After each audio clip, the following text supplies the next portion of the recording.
Alex, what did you learn from the club's first outing back in the Premier League? Just the fact that I think if you dominate as much as we did in the early periods of the game, that you've got to capitalise on that, and we didn't do that, unfortunately.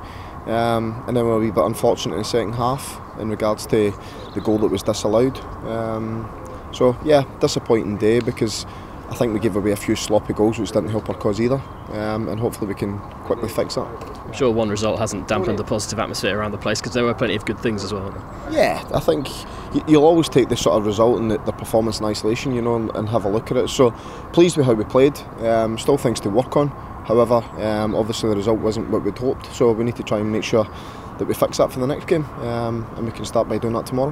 One of those good things was the start. I mean, you hope to fly out of the blocks again against Sunderland on Saturday. Yeah, we want to play as well as we can for the full 90 minutes, and I think for the vast majority of that game we played well. However, you've got to turn it into results, so we need to make sure that that's the case. How important is it to get off the mark, get those first points, that first victory?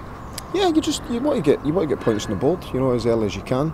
But I've been in a situation before, and we're just going to approach the next game. You know, regardless whether you win, lose or draw, the next game is the most important game. So we need to make sure that we're ready for it, and we go and show that appetite that we showed in the first game.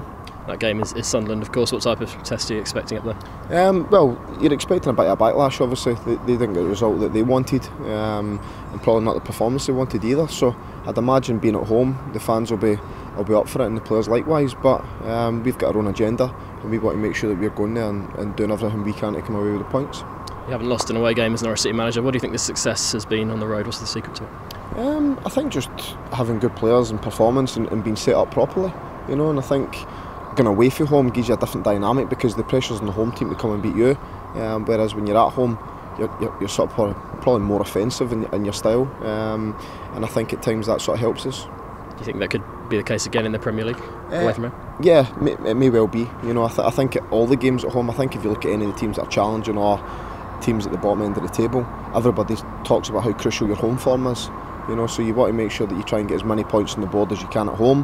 However, if you look at us, if we can back that up by going and getting points away from home, then it takes a huge amount of pressure off you when you do come back.